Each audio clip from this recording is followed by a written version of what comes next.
नमस्कार, मैं हूं Deepali. Money matters for women में आपका स्वागत है, यानी एक ऐसा शो जो हम खास महिलाओं के लिए लेकर आए हैं। आप हाउसवाइफ हैं या आप वर्किंग विमेन हैं, सभी हमारे शो में पार्टिसिपेट कर सकती हैं। निवेश की शुरुआत करना चाहती हैं या फिर मौजूदा निवेश कैसा है इस पर राय लेना चाहती हैं तो भी आप हमारे शो में शामिल हो सकती हैं। और आज आपकी सभी क्वेरीज को आंसर करने के लिए मुंबई स्टूडियो से हमारे साथ जुड़ गए हैं पीपीएफएस के वाइस प्रेसिडेंट जयंत भाई। Jayant ji, welcome to the show. Thanks Deepali. और सवाल जवाब के सिलसिले को शुरू करने से पहले आपको इस शो में पार्टिसिपेट करने का तरीका बता देते हैं। अगर आपके पास निवेश से जुड़ा कोई भी सवाल है, किसी भी तरह की क्वेरी है, तो आप हमें एसएमएस कर सकती हैं। शी लिखकर अपना सवाल लिखिए और उसे सेंड कर दीजिए 57575 पर। इसके अलावा आप हमें ईमेल भी कर सकती है she@zenetwork.com पर। ईमेल करते वक्त अपनी कॉन्टैक्ट डिटेल्स जरूर मेंशन करें। और सवाल जवाब के सिलसिले को शुरू करते हैं। पहली कॉलर उमा दिल्ली से हमारे साथ जुड़ गई हैं। स्वागत है उमा आपका मनी मैटर्स में। क्या है आपका सवाल? हाँ मैडम, ये जानना चाहती हूँ कि मैं 1 लाख इन्वेस्ट करना चाहती हूँ जी। हाँ, तो वो किस में इन्वेस्ट करूँ? गोल्ड में बेटर है या किस में? आपका नजरिया कितना लंबा है, होराइजन कितना है आपका? साल भर के लिए जी। जयंत जी, 1 साल का इनका नजरिया है। 1 लाख रुपए इन्वेस्ट करना चाहती हैं, जानना चाहती हैं गोल्ड में इन्वेस्टमेंट करना कैसा रहेगा या फिर और कहाँ ये इन्वेस्ट कर सकती हैं? हाँ उमा जी, आजकल सभी लोग गोल्ड की ओर ज्यादा ही आकर्षित हो रहे हैं क्योंकि गोल्ड ने लास्ट 4-5 साल से काफी अच्छा परफॉर्मेंस दिया है। लेकिन क्योंकि आपका नजरिया ज्यादा लंबा नहीं है, मैं ये नहीं कह सकता हूँ कि आपका जो पूरा 1 लाख है आप गोल्ड में निवेश करें। आप अराउंड 25% इसमें निवेश कर सकते हो, से अराउंड 25,000। अगर आपके पास कोई ब्रोकर का ट्रेडिंग अकाउंट है तो आप गोल्ड ETF में निवेश कर सकते हो। और 2 अच्छे जो गोल्ड ETFs हैं, एक है कोटक गोल्ड ETF और दूसरा है रिलायंस गोल्ड ETF जी। अगर आपके पास ब्रोकर अकाउंट नहीं है तो आप इन्हीं 2 फंड हाउसेस के गोल्ड म्यूचुअल फंड्स जो है उनके थ्रू निवेश कर सकते हो। That is Kotak gold savings fund and Reliance gold savings fund ji. अभी आपका जो बाकी 75,000 है, आप आइदर बैंक डिपॉजिट्स में निवेश कर सकते हो क्योंकि आजकल बैंक डिपॉजिट्स काफी अच्छा इंटरेस्ट दे रही हैं जी। 1 साल के पीरियड के लिए अराउंड 9%, 9 to 9.5% मिल सकता है आपको जी। तो ये एक विकल्प है। और अगर ये नहीं है तो आप शॉर्ट टर्म डेट फंड्स इनमें निवेश कर सकते हो अगर आप म्यूचुअल फंड से परिचित हो तो जी।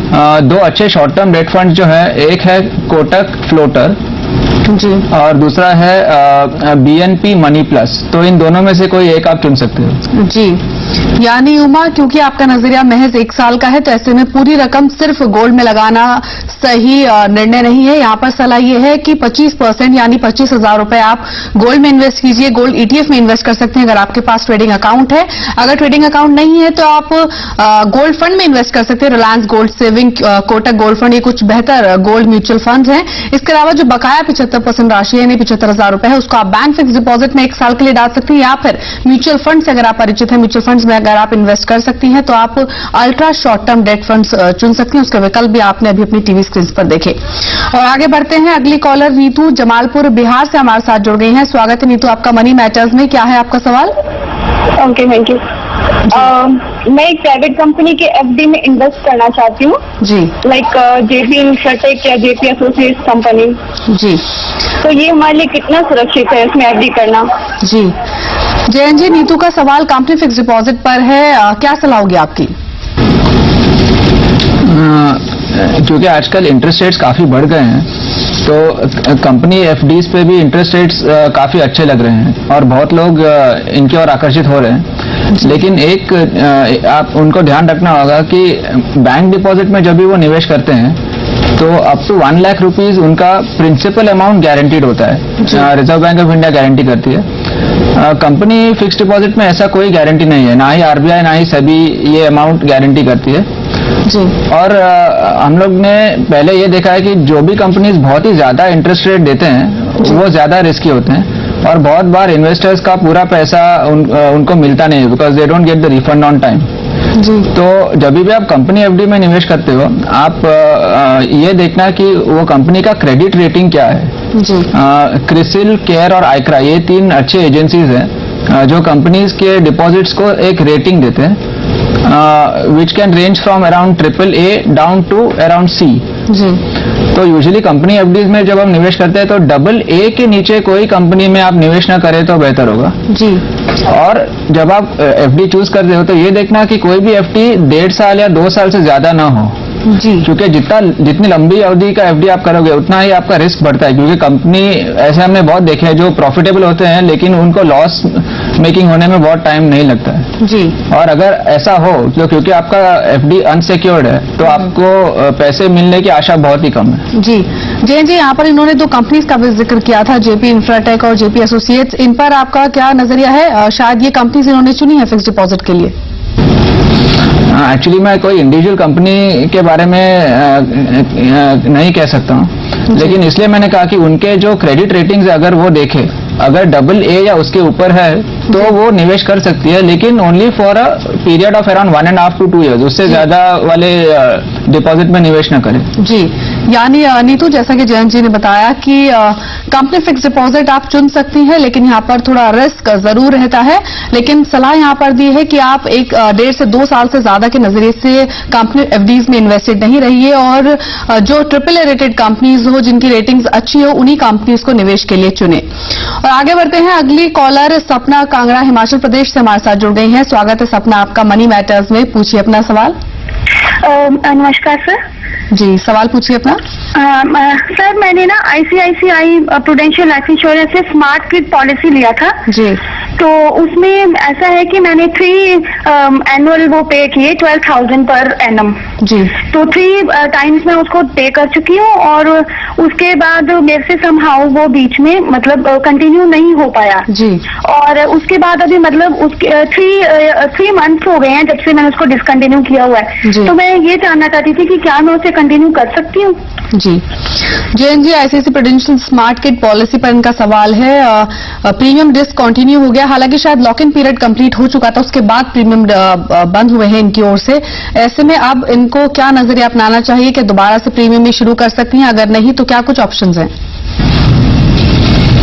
हेलो सपना, क्योंकि अभी आपने 3 साल तक तो प्रीमियम भरे हैं और यूजुअली 3 इयर्स के बाद पॉलिसी को कंपनी ऐसे डिसकंटिन्यू नहीं कर सकती है। Actually they should have informed you, आपके एजेंट ने शायद आपको इन्फॉर्म नहीं किया होगा। फिर भी हर एक पॉलिसी में एक 1 मंथ का ग्रेस पीरियड होता है। आपका ऑलरेडी 3 मंथ्स हो चुके हैं लेकिन आपका पॉलिसी लैप्स तो नहीं हुआ है जी। तो आप अपने एजेंट के साथ संपर्क करें और वो आपको बताएंगे कि कैसे पॉलिसी को वापस री इंस्टेट करने का, इसको री इंस्टेटमेंट कहते हैं जी। क्योंकि आपके सिर्फ 2 ही महीने एक्स्ट्रा हो चुके हैं तो मोस्टली आपको अगर कोई पेनल्टी भी है तो बहुत ही एक छोटा अमाउंट होगा। एंड प्लस अगर आपने कोई मेडिकल टेस्ट वगैरह कुछ दिया होगा इसमें पहले तो वापस वो आपको कोई देना नहीं पड़ेगा जी। ये स्मार्ट किड एक पार्टिसिपेटिंग एंडोमेंट प्लान है, जो इसका मेन बेनिफिट ये है वेवर ऑफ प्रीमियम, क्योंकि अगर पॉलिसी आपके नाम पे है और आपका बच्चा इसका बेनिफिशियरी है तो अगर आप या आपके हस्बैंड के कुछ होता है तो पॉलिसी जारी रहेगी और आपको और आपके बच्चे को या जो गार्डियन है उनको एडिशनल प्रीमियम नहीं देने होंगे। तो मुझे लगता है कि आपको ये पॉलिसी रीइंस्टेट करना चाहिए। जी, यानी सपना, पॉलिसी के फीचर्स यहाँ पर जयंत जी ने बताया और उनकी सलाह है कि एक अच्छी पॉलिसी है, इसको आप रीइंस्टेट कीजिए अपनी एजेंट की हेल्प से, क्योंकि ज्यादा वक्त नहीं हुआ है आपको इसका प्रीमियम बंद किए हुए। तो यहाँ पर सलाह है कि आप इस पॉलिसी को दोबारा शुरू करें। और अभी रुकेंगे एक छोटे से ब्रेक के लिए, ब्रेक के बाद भी कुछ और कॉलर्स को शामिल करेंगे अपने शो में। आप देखते रहिए money matters.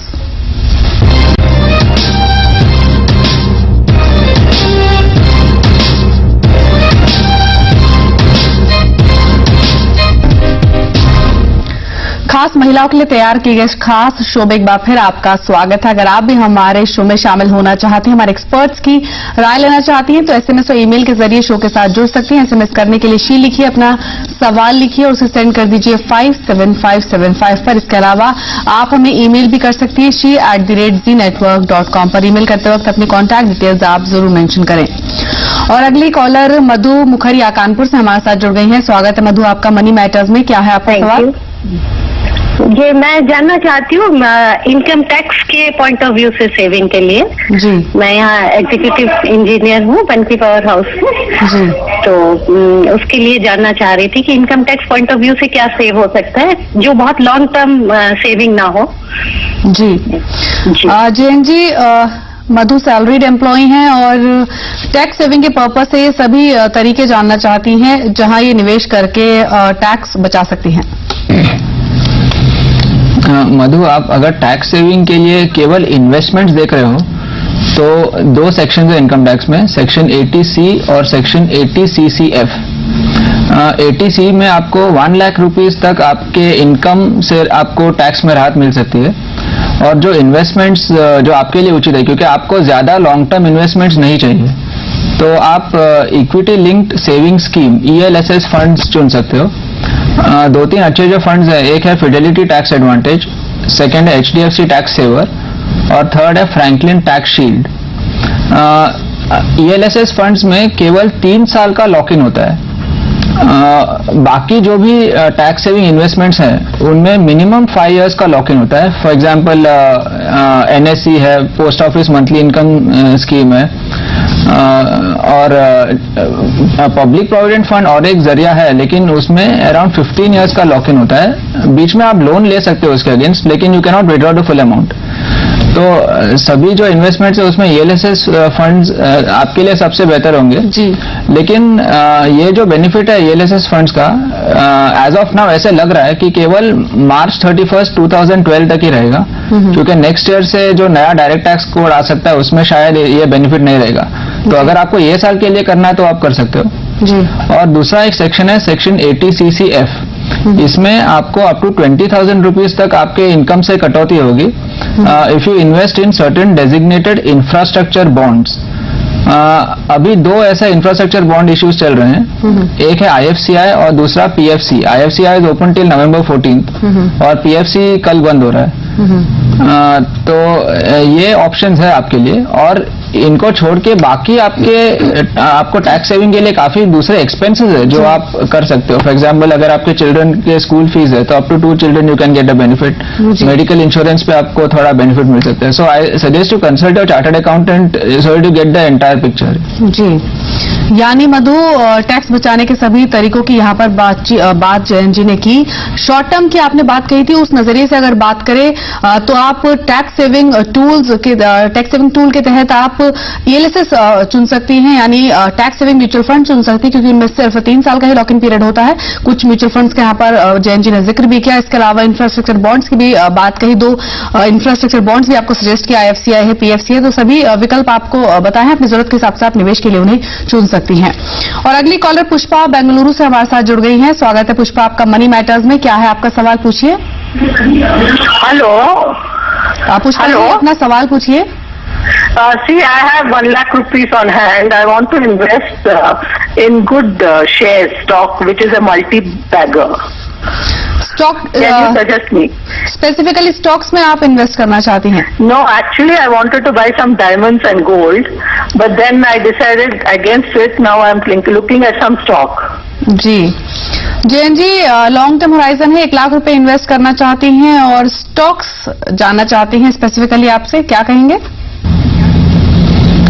See Pushpa, I do not recommend individual stocks on this program, but you can get an exposure in the stock market through good equity mutual funds, and I suggest that you choose that, because in stocks you have to do a lot of tracking and a lot of research, both at the time of investment and on an ongoing basis. तो अगर आप अच्छे equity mutual funds चुनोगे तो यही आपका जो stocks में निवेश करने का जो इरादा है वो इसके थ्रू हो सकता है। So if you are looking to save 1 lakh rupees, I suggest you don't invest the whole thing in a lump sum. You could divide this into say 20 equal installments of 5,000 each. Okay, and invest this further equally, that is 2,500 each into 2 different funds. तो मेरी राय में आप एक large cap fund और एक mid cap fund चुन सकते हो जी। लार्ज कैप फंड्स के 2-3 जो अच्छे ऑप्शंस है, एक है ICICI focus blue chip, Franklin blue chip और HDFC सेंसेक्स प्लस जी। इन तीनों में से आप कोई एक चुन सकते हो। और जो अच्छे मिड कैप फंड्स हैं, एक है HDFC mid cap fund, IDFC premier equity या सुंदरम सिलेक्ट मिड कैप। इन तीनों में से आप कोई एक चुन सकते हो जी। So invest in these in any two of these in a disciplined way, and you review your portfolio every year. Ji. And you will achieve, you may even do better than if you had chosen individual stocks. जी. यानी पुष्पा जी, जैन जी ने जैसा कि बताया कि directly stock market में invest करना थोड़ा risky रह सकता है, और वैसे भी एक्सपर्टीज आपकी होनी चाहिए शेयर मार्केट में, तभी निवेश करने की सलाह हम अपने व्यूअर्स को देते हैं। यहाँ पर सलाह आपके लिए है कि आप इनडायरेक्टली स्टॉक मार्केट में इन्वेस्ट कर सकते हैं, यानी म्यूचुअल फंड का नजरिया अपना सकते हैं। किस तरह का पोर्टफोलियो आपको डिजाइन करना चाहिए वो जैन जी ने आपको बताया, कौन से फंड्स आपको चुनने चाहिए। तो आप यहाँ पर म्यूचुअल फंड में इन्वेस्ट कर सकते हैं क्योंकि आपका नजरिया लॉन्ग टर्म का है। और कुछ और कॉलर्स को अपने शो में शामिल करेंगे, लेकिन उससे पहले यहाँ रुकेंगे एक छोटे से ब्रेक के लिए। आप देखते रहिए मनी मैटर्स।